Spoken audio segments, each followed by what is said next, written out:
Boa noite a todos, sejam todos bem-vindos. Vamos dar início a mais um estudo de terça-feira, o estudo do Evangelho. Eu vou começar sharing a minha screen e fechar o meu vídeo.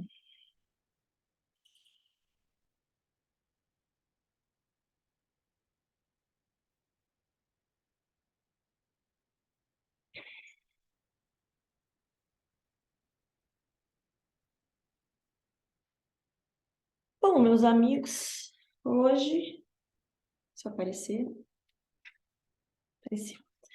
Nós vamos dar início, deixa eu pegar um minuto aqui. Ser as minhas anotações. Hoje nós vamos dar início ao capítulo 20 do Evangelho segundo o Espiritismo, que tem como título Os Trabalhadores da Última Hora. Bom, é um capítulo teoricamente pequeno, mas é de uma riqueza de informações e de ensinamentos muito válidas. E o item hoje estudado é Os Últimos Serão os Primeiros.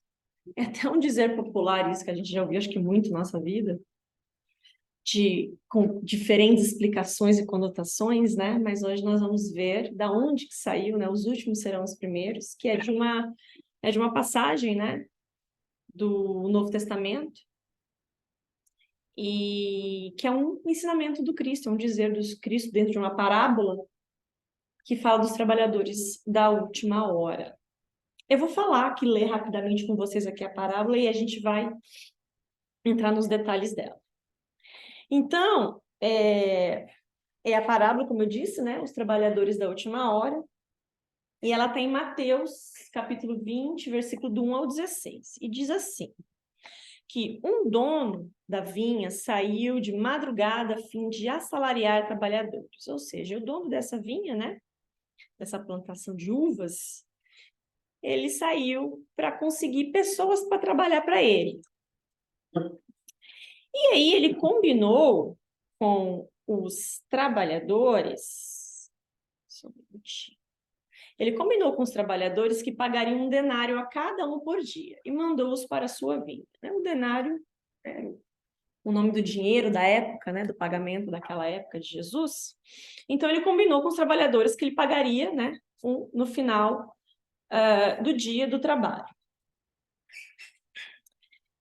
E aí ele vai dividir por horas do dia a busca desses trabalhadores. Então, na terceira hora, ele, né, vendo os outros que se encontram na praça sem trabalho, disse-lhes: Ide para minha vinha e vos pagarei o que for razoável.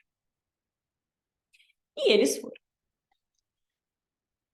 Na hora sexta e nona, fez o mesmo. E na hora undécima é como se fosse o meio do dia, né? Contando que o dia tem 24 horas, seria na metade do dia. Então, e depois na parte da tarde é considerado, né, a parte da noite, do descanso. Então, é como se, né, ele estivesse arrecadando durante aquele dia, se os trabalhadores trabalharem durante o dia para ele, né? Então, seria a última hora daquele momento que ele estava chamando os trabalhadores, né? Contratando, né, as pessoas, vamos assim dizer. Então, na 10ª hora, ou na última hora, saiu novamente e, encontrando outros que estavam desocupados, perguntou-lhes: por que permaneceis aí sem trabalhar? Responderam: é que ninguém nos assalariou. Então ele disse, né? Ide vós também para a minha vinha, né? A fim de trabalhar nela. E aí, ao cair da tarde, né? Como combinado, o dono da vinha chama os trabalhadores e paga-lhes um denário, ou salário, né? Começando pelos últimos e indo até os primeiros. Os que tinham sido encontrados primeiros queixaram-se, e um deles disse: Estes últimos trabalharam apenas uma hora e lhes paga tanto quanto a nós que trabalhamos o dia todo. É uma reivindicação justa, né?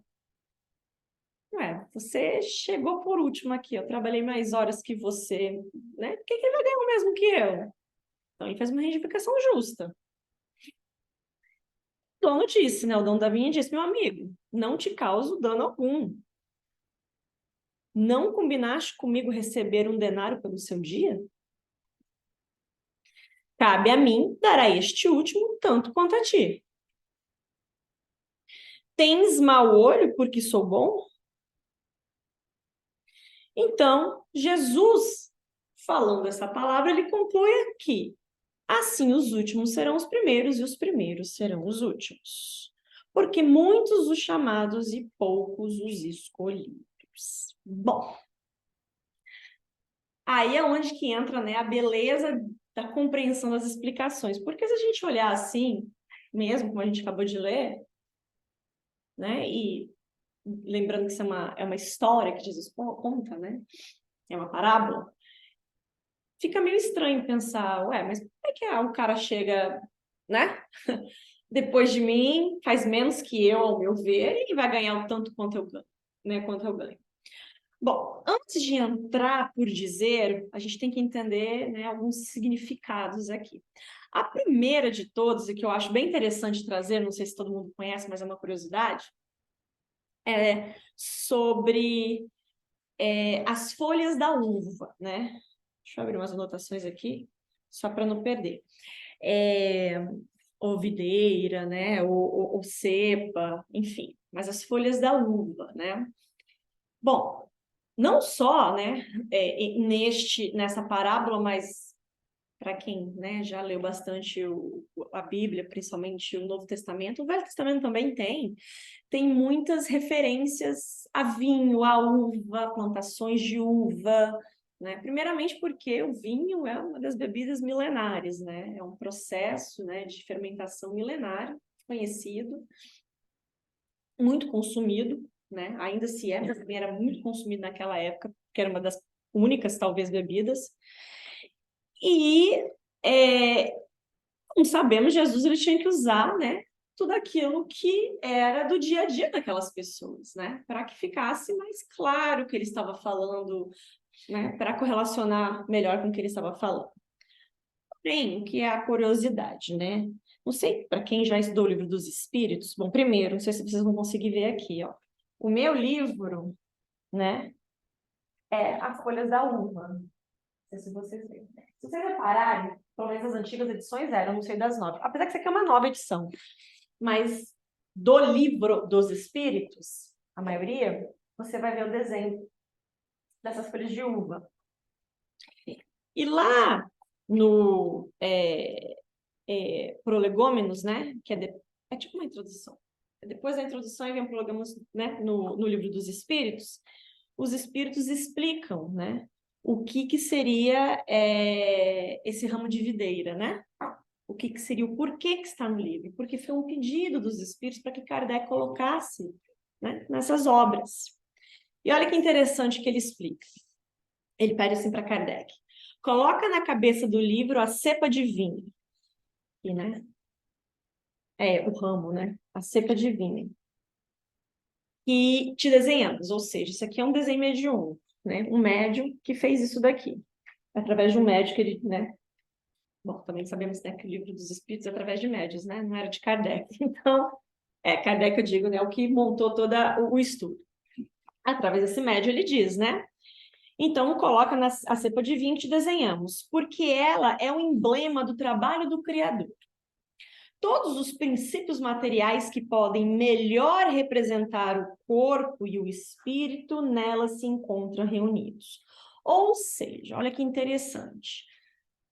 Nós também, para que certas explicações ficassem claras e principalmente a principal dela, né, que é a Trindade, né, que é Deus, matéria e o Espírito, que nós conhecemos, né, Trindade espiritual, Deus, matéria e Espírito, e como é a ligação espírito, perispírito, corpo físico, né? Que é uma das principais coisas, né? Um dos principais mecanismos que nós aprendemos dentro da doutrina.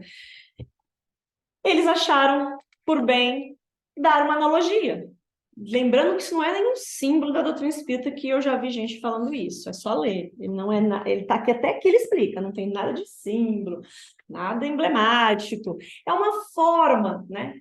Até simbólica, mas não como um símbolo da doutrina espírita, para elucidar o que seria o corpo, o espírito, o perispírito. É muito interessante. Então, por isso que ele pede, ele fala que é o emblema do trabalho do Criador, ou seja, de Deus.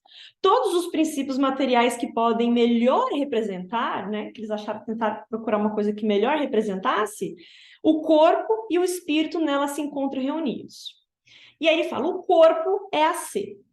O espírito é o licor, né? Que é o suco da uva, né? A alma, ou perispírito, unido à matéria, é o grão. O homem quintessencia o espírito pelo trabalho. E tu sabes que não é senão pelo trabalho do corpo que o espírito adquire conhecimentos.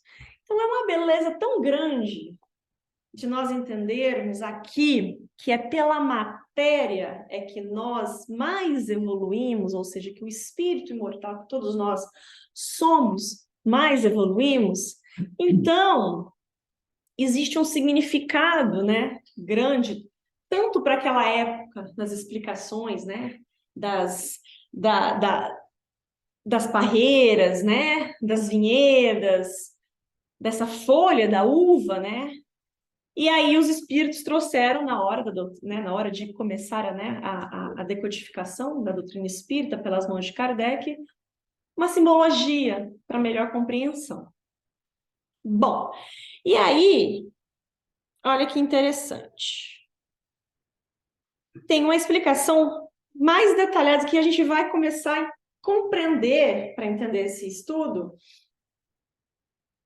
do significado, né, da videira. Bom, para um geral, né, um conhecimento geral, né, de biologia e ciência, a videira é a planta da uva, né, que a gente falou aqui, que também pode ser chamada de vinho de parrilha.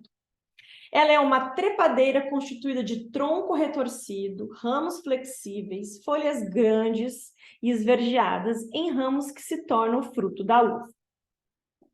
Embora dependa da variedade, do clima e das características do solo, nos primeiros anos após serem plantadas, as videiras não produzem frutos. Isso porque precisam de se fortalecer para suportar o peso das uvas que serão produzidas. Antes da fase da colheita, as vinhas passam por diferentes estágios, como a brotação, o crescimento, a floração, a pintura e a maturação. Então, é um processo, né, para que se chegue na colheita e depois, para se tornar um vinho, processo de fermentação. Bom, então é, portanto, um cultivo lento que requer paciência e dedicação. Aí, nessa explicação, né, o autor faz uma correlação com a evolução espiritual. Ele fala assim também é o nosso despertar e evolução espiritual, certo? Essa é uma das ações para o uso da videira como comparação à vida. Conforme vimos no Espiritismo, ele é o emblema do trabalho do Criador, que foi aqui falado, né, nessa primeira parte do Prolegômenos no Livro dos Espíritos. Além de afirmar essa relação, a espiritualidade também explica a representação de cada um desses elementos, né? Então, o que seria, né, cada um desses elementos, né? A uva, o que seria? Então, a mensagem enviada a Kardec, obrigado, né, aqui nos Prolegômenos, diz que a uva, ou bago, né, que é o nome também, né, na verdade, no significado da ilustração, portanto, a uva representa o perispírito, que é a ligação entre o espírito encarnado, né, e o físico. O suco da videira, ou seja, é o líquido da uva, é o espírito. Trata-se, portanto, do princípio e inteligência da própria essência do ser. E dentro do suco está o licor, também que foi falado. Por sua vez, é resultado do trabalho feito com o suco. É uma espécie de destilação que transforma o espírito em um ser mais evoluído. E o ramo, o galho da videira, dá sustentação aos frutos. Na ótica da espiritualidade, simboliza o corpo humano.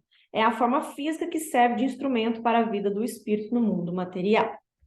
E, para acrescentar mais uma coisa que também é interessante, dentre tantas coisas da matéria, né, que a comida também é perecível, né, frutas também são perecíveis, árvores, enfim. Dentro de tanta coisa da matéria, Quando a uva se transforma, né, em vinho, né, que também é um produto perecível, é uma das poucas coisas na matéria que nós conhecemos que fica melhor ao se envelhecer, que fica melhor a criar maturidade, né? A gente ouve, principalmente assim, quem entende ou gosta, mas até os leigos já ouviram falar, os vinhos mais antigos que ficam mais tempo, né, no processo de conservação, são os que melhores apuram. E é interessante essa analogia que a gente pode fazer no dia de hoje, que sobre a evolução moral do nosso espírito. Ou seja, quanto mais velhos, mais conhecimentos adquirimos, mais experiências temos e ficamos melhores, seja na área moral, na área intelectual. Então é interessante, né? Depois que eu aprendi isso, porque eu lembro que eu vi os livros quando era pequeno, meu pai, eu não entendia porque tinha uma uva. Eu achava aquilo interessante, achava que era só uma ilustração de alguma coisa, sabe? Depois de um tempo, né? Já poderia compreender uma coisinha ou outra escrita, que eu fui entender sobre essa analogia que se faz, né? Então, alguns livros, principalmente o Pentateuco, né? Que são os livros, né? Os 5 livros de Kardec, mas ou a explicação vai estar no livro dos Espíritos, como eu digo, eu não sei as novas versões, né? Porque eles mudam as capas, mas eu acho que elas ainda existem. Então, tem esses desenhos. E aí, né? Então, qual é o significado do dono da vinha, né? Deus. O que Jesus está falando, né? Quem é aquele que chama todos os trabalhadores, né? Criador de tudo e de todos, o dono da vinha, é Deus. E a vinha, o universo. Nessa concepção que nós compreendemos, que é o infinito, né? Lembrando que nós não somos os únicos moradores de algo infinito, né? O planeta Terra é uma das, e como Jesus mesmo disse no Novo Testamento, há muitas moradas na casa de meu pai e essa está longe de ser a única, né? Então, a vinha é o universo. E quando eu falo moradas na casa de meu pai, né, só lembrando que são de espíritos encarnados na matéria. Não talvez como a conhecemos, né, porque cada, né, mundo, planeta se detém da sua própria matéria, mas de espíritos encarnados. Porque muitas vezes quando a gente fala sobre outros planetas, outros lugares, a gente pensa em plano espiritual, que é diferente. Plano espiritual é de desencarnados, né, o espírito fora da matéria, né? E a gente tem que entender que o planeta Terra não é o único lugar que nós nos encarnamos ou reencarnamos. Então, é isso. E os trabalhadores somos nós, a humanidade, né? Quem são os trabalhadores chamados para o trabalho? Todos nós. E as horas, nesse sentido, são as reencarnações. É interessante pensar, né, sobre essa analogia, as horas reencarnações. Emmanuel, né, que, na minha opinião, dentre tantos espíritos maravilhosos que já, né, psicografaram pelas mãos de muitos, e, no caso, Emmanuel psicografou pela mão de Chico, e ele tem vários livros, eu acho que ele é um bom detentor das palavras, né, pelo menos no meu gosto literário, e ele explica de uma forma tão perfeitas coisas e não é extensa as explicações dele, né? Porque sou uma pessoa um tanto ansiosa, vou confessar. Às vezes aqueles estudos intermináveis são uma coisa e Emmanuel, ele tem a beleza de em uma página explicar uma coisa que você olha, assim, nossa, parece simples, mas de uma profundidade. E também Emmanuel, ele fala sobre as horas, né? Que ele faz uma analogia que dentro da eternidade, né, da vida do espírito, a encarnação ou reencarnação na matéria, ela pode ser considerada 1 hora dentro do ano inteiro, né? Então ele faz essa pequena analogia aqui sobre o nosso tempo. Então as horas aqui dos trabalhos são as encarnações. Então por que todos receberam o mesmo salário? Porque aqueles que chegaram, que foram chamados depois, e aqueles que foram chamados primeiros, no final receberam o mesmo salário. Quando a gente olha nesses olhos de qualquer um, né? Pelo menos eu acredito, eu posso falar por mim, que olha uma explicação dessa e falar que injustiça, né? Como é que alguém trabalha mais e o outro, né? Mas quando a gente se trata de evangelho, né, ainda mais dos ensinamentos do Cristo, existe uma profundidade ali filosófica, uma explicação moral superior, né? Que quando nós pensamos em tempo, porque tempo é uma coisa muito relativa, e ela é, né? Porque o tempo da matéria é diferente do tempo na erraticidade, e provavelmente em outros diferentes mundos também. Então, é uma coisa muito relativa, mas é uma coisa que quando a gente, principalmente quando a gente começa a doutrina espírita, a gente pensa que tem de sobra. Ah, mas olha, lógico que a gente tem a eternidade. Então, tem de sobra. Nossa, tempo é que não vai me faltar nunca. E aí, essa beleza de quando a gente começa a desenvolver a nossa moralidade é compreender que tempo é muito precioso. Muito precioso. Que um minuto pode te levar séculos para resgatar de novo. E André Luiz é um outro que fala muito bem nas suas obras sobre isso, sobre tempo. Né? Mas porque os 11 livros, né, toda a história dele no plano espiritual, né, a vida no mundo espiritual, né, a sequência, né, é tudo que ele fez com o tempo dele lá, e também ele conta o primeiro no nosso lar, né, quando ele estava encarnado, e o processo do desencarne dele. E o tempo também que ele coloca sobre o mundo umbralino, enfim, é muito interessante. Então, nós pensamos, temos essa doce inocência de pensar que nós temos tempo. O que é 80 anos de vida, né? Eu vou falar 80 porque tem gente aí, né? A grande minoria de nós vivemos 100, um pouquinho mais, mas a maioria entre 70 e 80. O que seria 80 anos de vida, né? Parece muito quando se tem 10 anos de idade. Pensa, nossa, 80 anos, né? Aí você chega aos 80. Aí você, pelo menos as pessoas que eu converso, os mais velhos, né, do que eu, ela fala, parece que você fechou o olho, abriu, e foram 70 anos da sua vida. Porque né? Mesmo as idades mais tenras, né? Que alguns de nós estamos, se a gente pensar, pensa, o que eu fiz nos últimos 10 anos? Assim, assim, passa muito rápido. E é nesse tempo aqui, dessa parábola, que Jesus está falando, né? Por que todos receberam o mesmo salário? Por quê? Porque o dono da vinha não considerou o tempo gasto, mas a qualidade do trabalho realizado. Esse é um outro aspecto, depois de um tempo a gente compreende. Porque podemos gastar o tempo com o que a gente quiser, do jeito que nós quisermos. Mas qual é a qualidade das nossas tarefas, das nossas ações, dos nossos pensamentos, do que nós estamos fazendo, né? Qual é a qualidade do que nós estamos fazendo? E o tempo que nós temos é esse momento aqui, na matéria. Eu não sei se vocês já ouviram falar, mas alguns, né, grandes estudiosos da doutrina diz que é mais ou menos 3 vezes o valor de pessoas encarnadas que querem estar aqui e não estão. Estar aqui também é um merecimento. Nossa, Sueli, mas aí tem uns que reencarnam aí que faz tanta barbaridade, tanta coisa absurda, e tem o mesmo privilégio do que um que está trabalhando para o bem. Pois são esses trabalhadores da primeira e da última hora. Todos têm a mesma oportunidade. Todos têm a mesma oportunidade.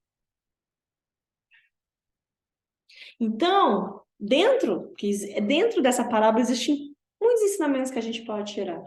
Mas provavelmente aqueles que chegaram primeiro ganharam tanto que chegaram depois, porque em talvez um pouco espaço de tempo,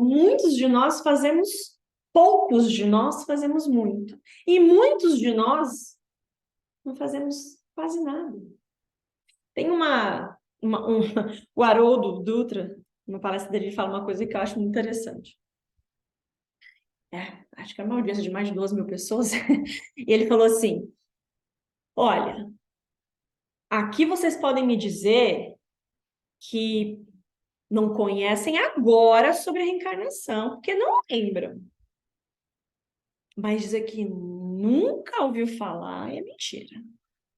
Porque todos aqui, independente da crença de vocês, já reencarnaram múltiplas vezes. Mas não é. Mas dizer que é a primeira vez, não é, não. Que pode ser em outros momentos da matéria, pode ser que nem foi falado isso mesmo para vocês. Mas na reticidade isso foi. Você se deu conta que você não tinha mais o corpo físico diversas vezes. Diversas vezes. Então, não é uma coisa nova para todos nós aqui. Não é uma coisa nova. Saber das oportunidades que temos.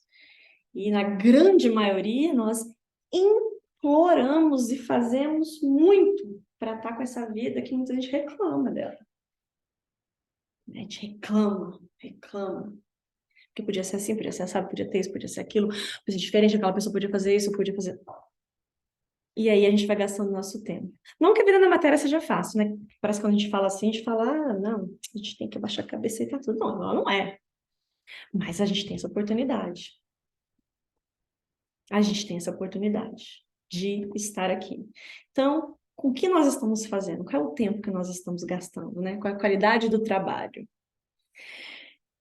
E aí, né, na explicação, ele diz que os que chegaram por último demonstraram esforço e constância, produtividade, boa vontade de zelo, tinha Platão, boa vontade de zelo, esforço e constância e produtividade. Não vamos estar assim na maior parte do nosso tempo. Existem dias e dias, é claro. Mas a constância aqui é sobre isso. É sobre ter mais dias de trabalho e produtividade do que dias no descaso, na ociosidade, né? E trabalho de todos os gêneros, né? Estou falando, né? Quando é para o bem, é claro, né? Os gêneros, quando eu digo, é quando é para o bem. Então, essa produtividade sobre o tempo, né, que nós estamos aqui. Adoro essas fotos. Esses slides são de um site que eu tiro, da Federação Espírita, maravilhoso. Quem não tem direito ao salário, eles colocaram a pessoa, né, dormindo assim, né?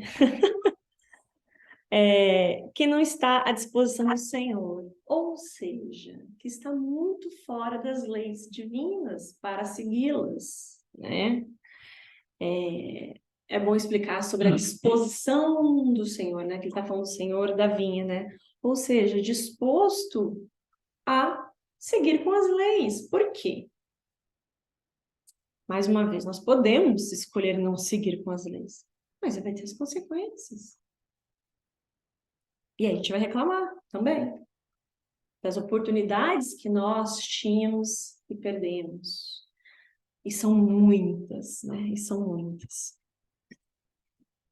E chamado não trabalhou por preguiça ou má vontade.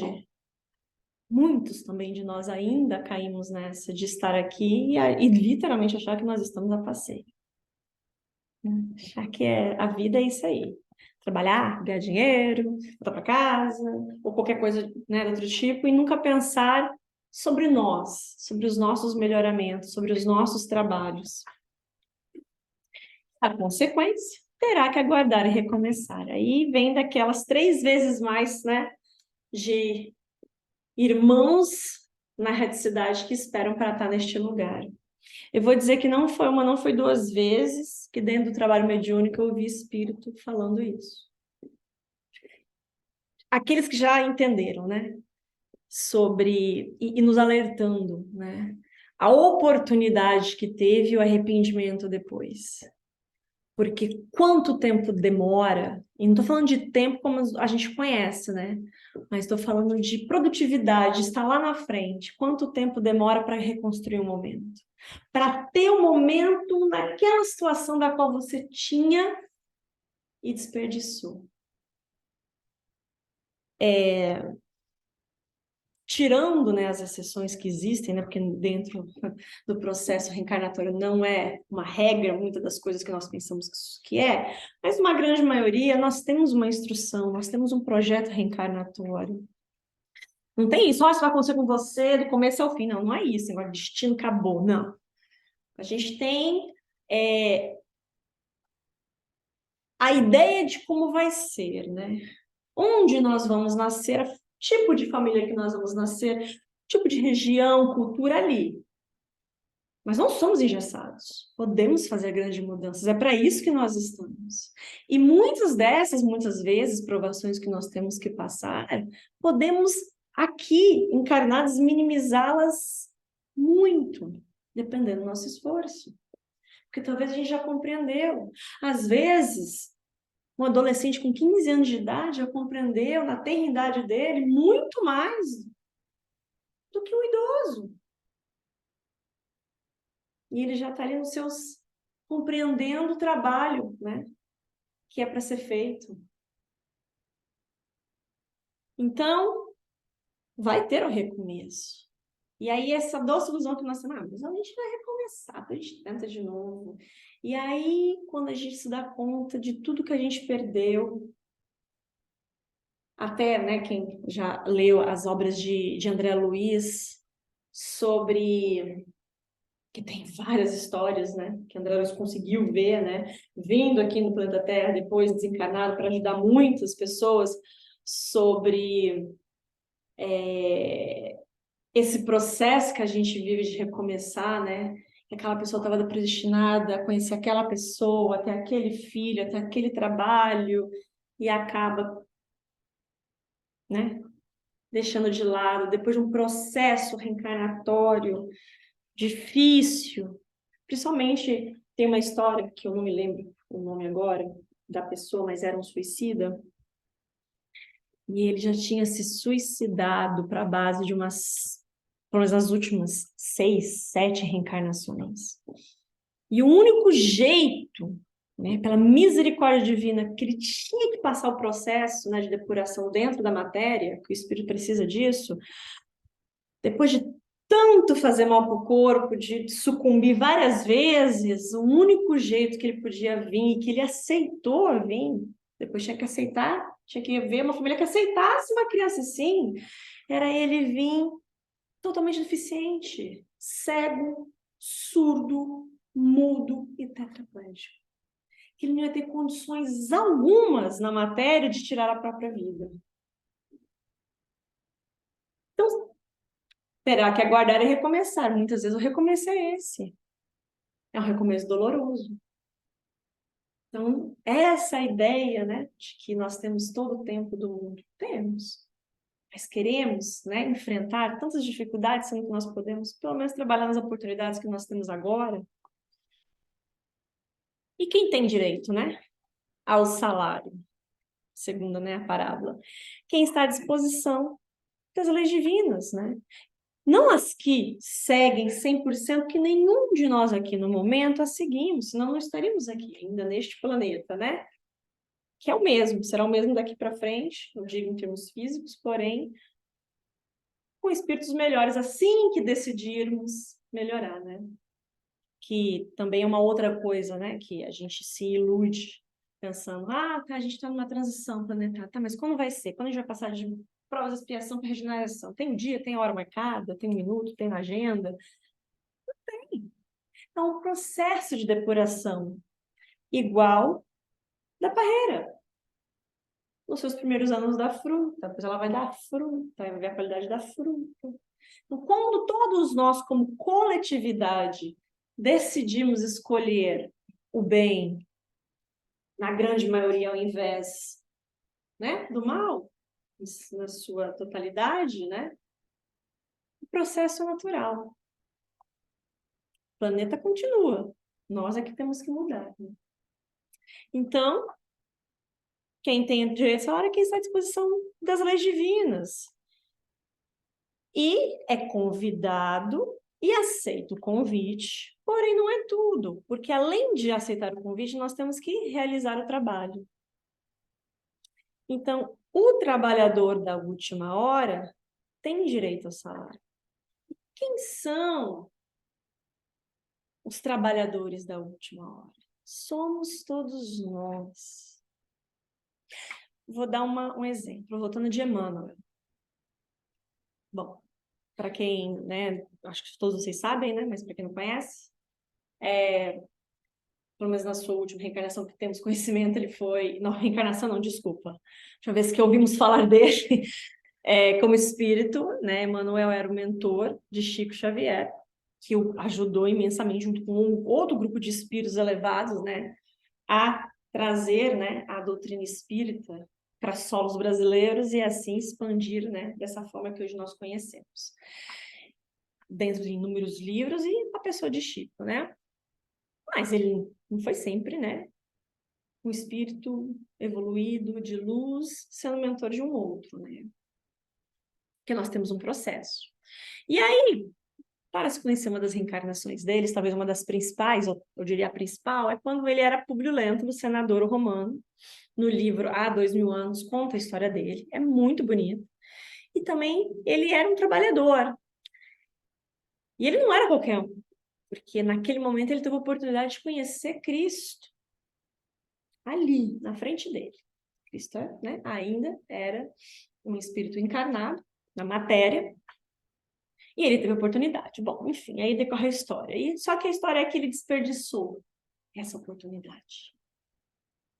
Mas ali já foi plantada uma semente. E aí vieram outras reencarnações se depurando. E aí eu brinco que, levando em consideração que aqui provavelmente todos nós temos muito mais de 2000 anos, mas é só uma brincadeira, tá? Porque eu também não sei quanto tempo que o Espírito de Emmanuel tem, muito menos quanto eu tenho de, né, de criação, nenhum de nós sabemos. Mas levando em consideração que nós já estivemos lá naquela época, um pouquinho antes, depois, durante, ali naquela época de Cristo, como Emmanuel estava, em 2000 anos, Públio Lentulus se transforma em Emmanuel.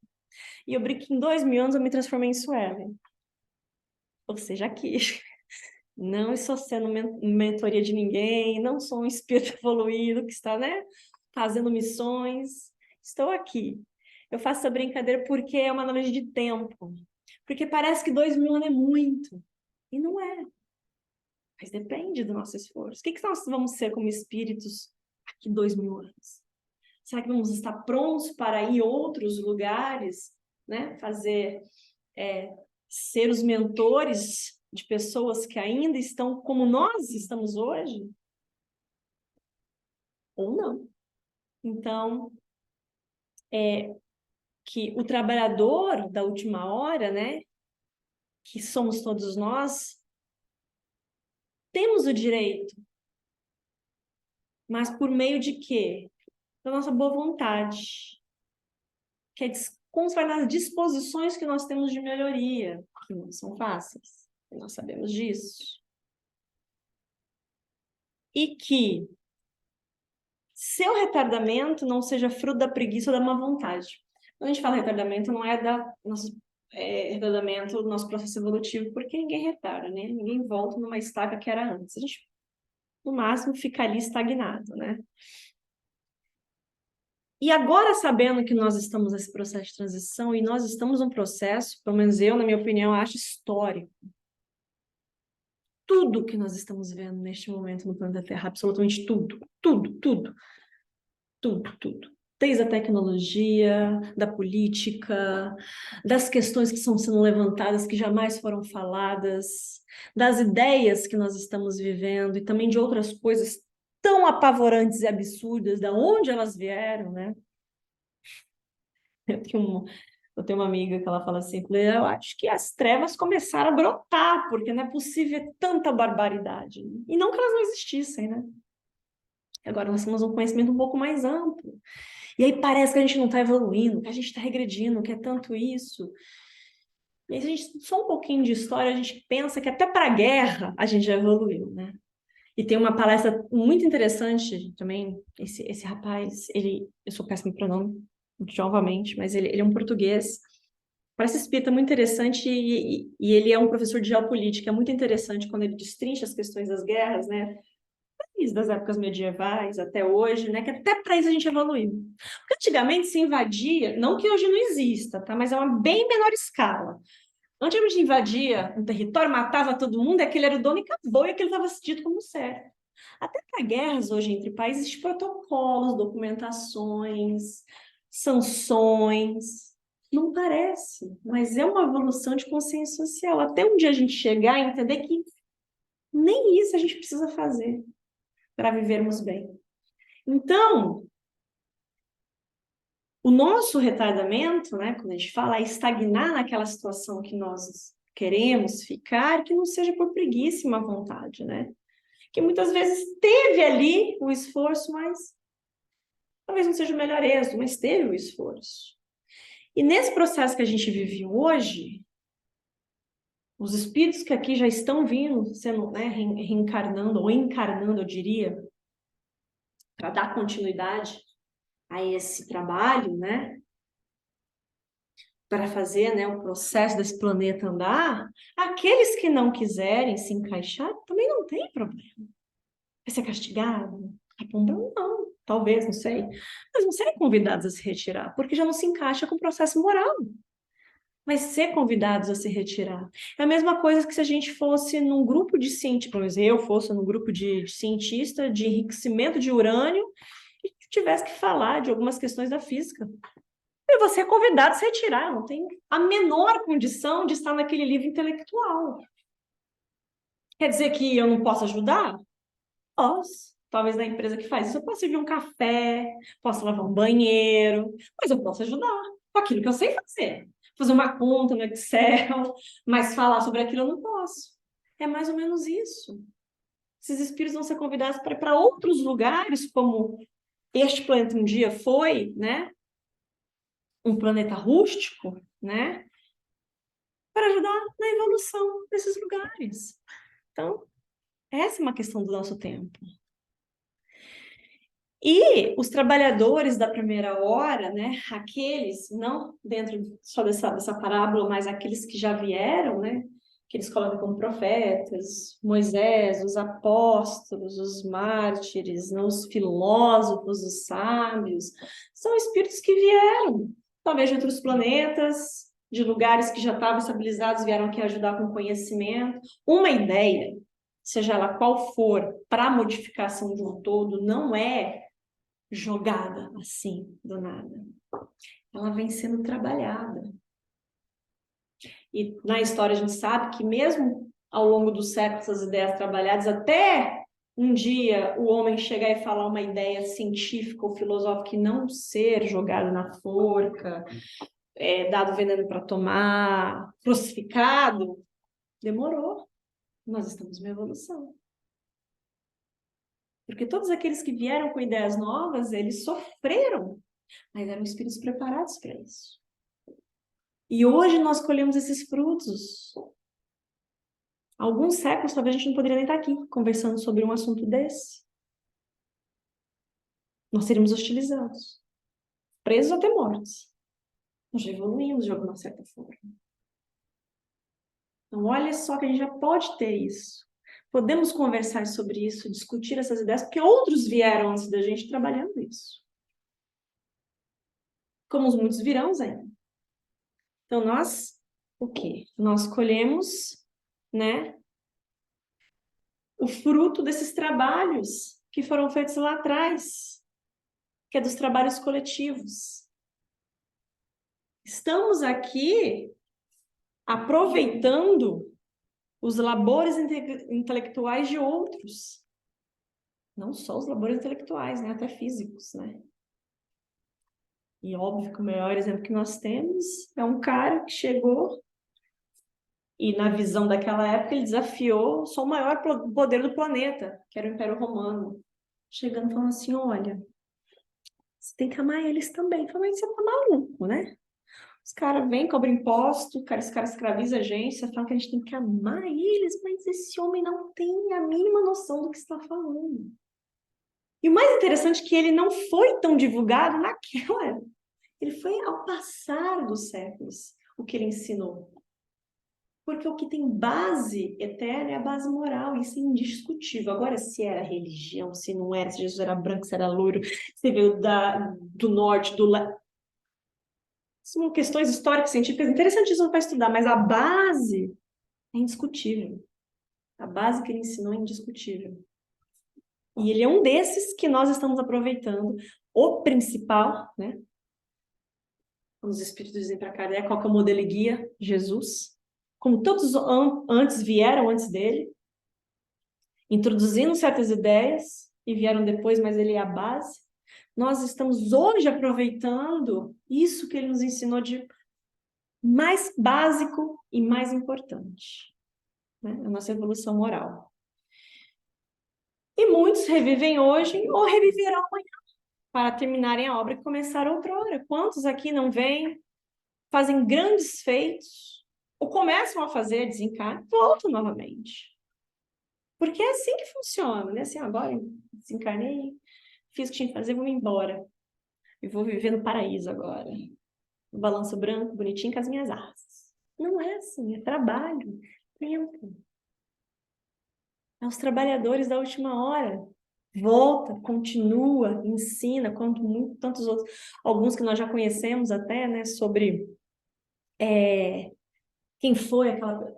Lógico que isso é mais umas questões especulativas, e lógico, todo mundo gosta de uma curiosidade, é interessante, mas não é o principal dentro da doutrina espírita. Mas olha, fulano foi ciclano passado, que foi Beltrano, né? Uma das mais bonitas que eu já vi, né? Que é Judas, que vem a ser mais tarde Joana d'Arc. Como foi esse trabalho, né? Dele, introduzindo, e quem já leu a história de Joana d'Arc é maravilhoso, né? De como ela venceu, né? A guerra na França, enfim. Então, o que eu estou dizendo é, somos os mesmos, reciclados muitas vezes e aprendendo e vindo contribuir de outras formas, até um dia que pulamos a fase, agora vamos fazer contribuições maiores, né? E como muitos já estão prontos para mover e falam, posso ficar aqui para ajudar, para continuar ajudando, eles são concedidos para ajuda. Às vezes não encarnados, mas ainda dentro, né, do plano espiritual. Então, aos bons espíritas, ou seja, aqueles, né, que seguem os preceitos cristãos, né, somos todos obreiros da última hora. E empregai bem a hora que vos resta. Porque não sei mais quanto tempo nós temos em termos de voltar a este planeta para contribuir, sendo que agora é a oportunidade da contribuição. Vamos continuar contribuindo, mas pode ser que não seja mais aqui. Ah, já evoluí, vou lá para o mundo ditoso? Bem provável que não. Porque nós vamos voltar em alguns mundos mais inferiores para ajudar naquilo que nós já aprendemos, né? Não teria problema nenhum, porque tudo é utilizar da melhor forma. Mas se nós já estamos aqui, a ideia é mover junto, né? E ajudar de outras maneiras, outras esferas, de outros, né, outros espíritos, com aquilo que nós temos. Mas aí essa é a pergunta. Então, se nós somos os trabalhadores de última hora, como nós estamos empregando, né, a vida na matéria? Porque, como até no Livro dos Espíritos diz, quando Kardec pergunta, ah, mas o espírito não evolui, então, na reticidade, né? Quando desencarna? Sim, mas são só as experiências na matéria que nos proporcionam a oportunidade de colocar em prática. Então, é por isso que somos os trabalhadores da última hora. E não esqueçais que a vossa existência não é mais do que um instante fugídio diante da eternidade, que é até o que eu falei que Emmanuel fala. E é isso. Deixa eu ver. Olha, temos 4 minutos ainda. Não, para dar 8, né, que eu tô falando. Então é isso. Algum comentário? Alguma coisa que vocês gostariam de acrescentar? Assim, isso é o seguinte, no estudo, né? Desculpa a minha ignorância, Imagina. mas você mencionou, não o tema em si, uma parte que você mencionou, eu sempre discuti, eu pensei isso, ah, porque viemos estudar e aprender baseados na fé, raciocinar.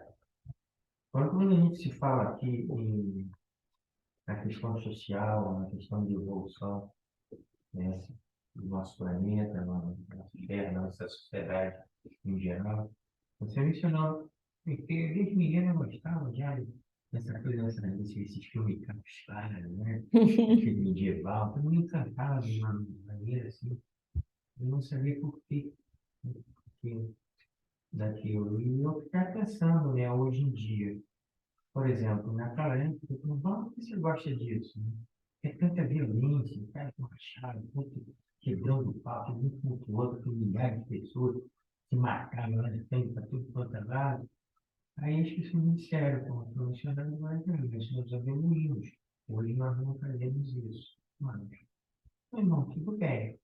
Se houve uma evolução, como é que então, que hoje em dia, digamos em 1945, um aperto de um botão, você extermina milhares de pessoas em segundos, carbonizadas, através de uma tecnologia que foi avançada, obviamente avançamos na tecnologia de conhecimento, mas não tivemos a questão da moral para realmente combater esse tipo de pessoas, exterminar pessoas assim. Então, o que é mais evoluído?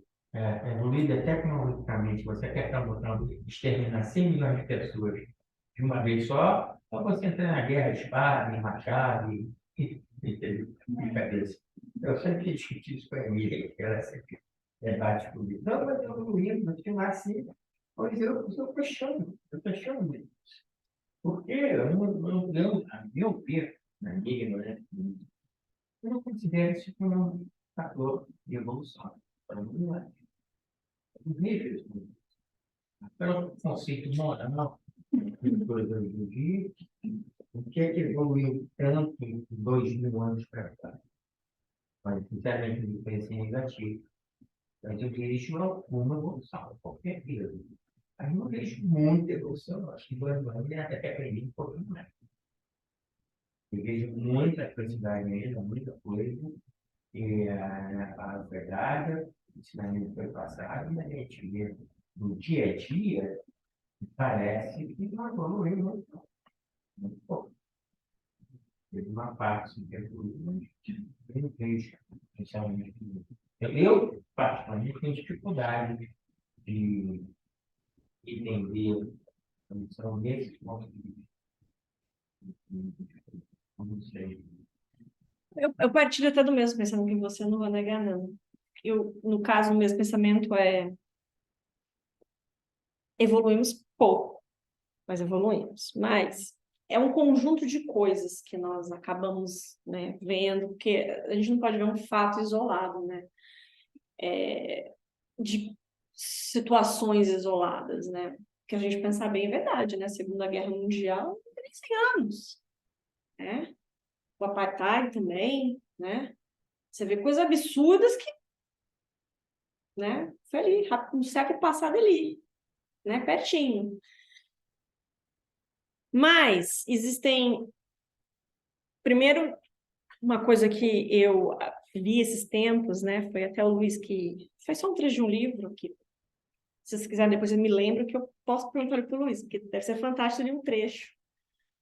E esse espírito diz, né, nesse livro, que o computador, como nós conhecemos, quando eu li isso, eu fiquei chocada. Falei, realmente a gente evoluiu assim, a passos nem de tartaruga. A gente nem está se arrastando. A espiritualidade preparava mais ou menos. Bom, deixa eu começar do começo, vocês entenderam que eu vou falar isso. Quem já leu o Nosso Lar, 1940, alguma coisa, né? Livro, vocês vão ver que ele fala de laptop. Está explícito ali. Fora que ele fala de outras coisas que só depois, 50 anos depois, a ciência foi, principalmente na área do cérebro, foi descobrir. Mas ele falava disso. Ele falava como ele conseguia ver pessoas aqui, ter comunicações de pessoas aqui, de orações. E não tinha ainda esse vocabulário naquela época, não existia isso ainda, mas ele descrevia basicamente isso no laptop. Uma forma mais interessante, né? Como as colônias já eram bem evoluídas em termos de ciência, tecnologia. E aí a gente conversando com o Luiz, e ele falou, vou te passar um trecho para você ler onde que nós tinha planejamentos de estar, mas ainda não estamos pela nossa, né, ainda própria fraqueza moral. Se eu não me engano, era coisa depois de 500 anos depois de Cristo, era para a gente já ter computadores.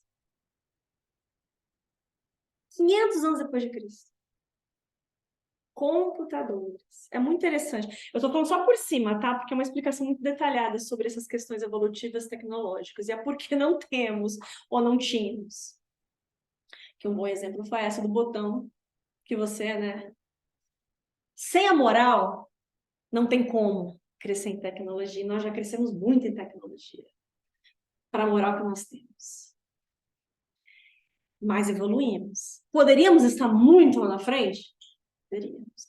Então, é essa parte que vem a questão do mundo de transição, né? Que as pessoas esperam o dia de amanhã para isso acontecer, sem saber que se a gente não mudar, isso não vai acontecer.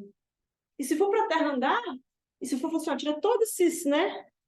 Então, aí, esses quase 8 bilhões de pessoas que estão aí, tira, já que elas não querem, de botar gente que já está indo para ajudar a parte natural da natureza aqui também, entendeu? E vamos colocar essas pessoas em outros lugares. Esses exilados de capela explicam muito bem isso. Aqueles espíritos que já não se adaptavam naquele processo, que naquele momento eles estavam nessa transição. Vocês são convidados a se retirar.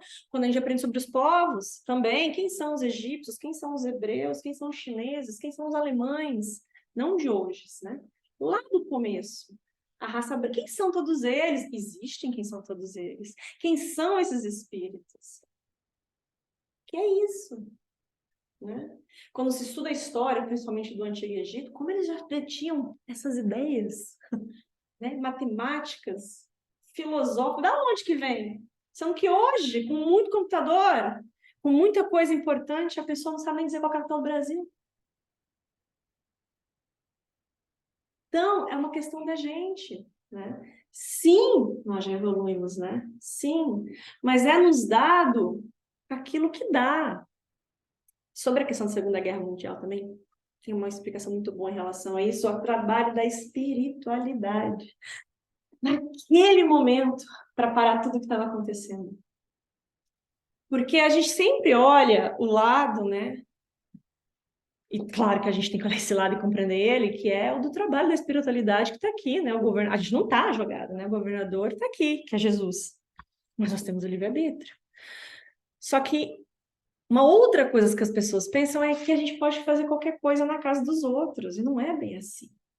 A partir do momento que você interfere uma grande coisa, você é parado.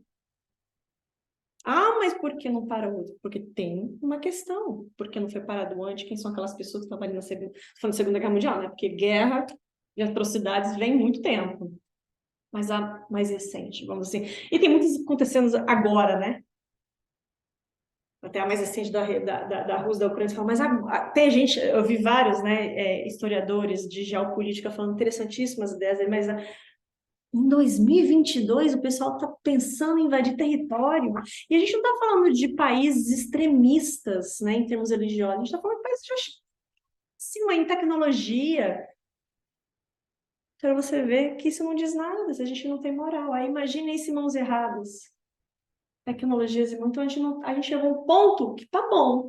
Agora a gente precisa trabalhar. Porém, todas as atrocidades, tudo, é outra coisa que a gente aprende na doutrina, tudo que acontece, de bom e de ruim, é revertido para trabalhos. Porque ao mesmo tempo onde tem a dor, a guerra, a miséria, a desgraça, isso proporciona outras pessoas a trabalhar em prol delas. Então, é tudo muito bem estruturado. Mas é óbvio que depende somente da gente para andar.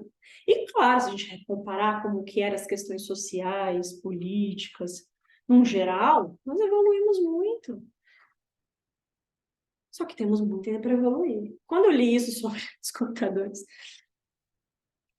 não sei, eu acredito, né? Não sei, não procuro tantos os sources, mas também eu acho que poderia ser muito diferente, não. Eu falei assim, meu Deus do céu, se, né? Imagina, 500 anos mais de Cristo. Né? O que a gente sabe de computador? Pelo menos eu, na minha época, que eu acho que quando começou o boom, né, no Brasil, que foi ali década de 90, nem de 80, década de 90, ali que começou aquele boom dos computadores, e hoje, né, que temos várias coisas e vamos ter mais, mas por quê? Porque tem que andar junto, a gente tem que utilizar as coisas que a gente tem na matéria para andar juntos, né? uma outra para falar sobre isso, muito interessante, é a história de Santos Dumont. É um livro belíssimo, chama Ícaro Redimido. Conta, né, quem é Santos Dumont, o que aconteceu, a questão depois do suicídio. Interessantíssimo. Que aí um homem tão preparado, tão estruturado, que veio dar ao mundo uma das maiores invenções que nós temos hoje em dia, né, para a locomotividade, mas olha o que faltou muito nele ainda em outras questões. E é muito bonito, não vou falar, não dar spoiler, mas é muito bonito o livro. Então a gente começa a compreender isso. Nós temos ali, ganhamos ali, perdemos daqui, mas estamos caminhando de alguma forma. E depende da gente, né? E a gente está neste momento vivendo, né? Um momento onde que as pessoas, pelo menos a grande maioria que eu vejo, questionam. Por mais que pensem diferentes, mas questionam, né? Essas mudanças, essas coisas que a gente está vendo, né? Então, sim, parece que não. Às vezes eu também questiono, brincadeira. Mas nós estamos andando. Nós estamos. E eu não vou falar isso só porque eu estudo, não, tá? Né? Que nos demanda, né? Aquela fé que eu falei, né? Que eu falei, não, né? Que a gente, que a doutrina fala, né? Que a gente estuda. Que não é acreditar, né? É a entrega muito maior que nos falta. Então, é muito mais por ver, né, da oportunidade que eu vejo na conversa com os espíritos, de entender que nós estamos caminhando de alguma forma, né? E que tem muitos olhos em cima da gente. Muito. Só que não são só os bons. Do mesmo jeito que a espiritualidade amiga trabalha, infelizmente o outro lado trabalha também. E às vezes muito mais organizado do que a gente que se diz bom.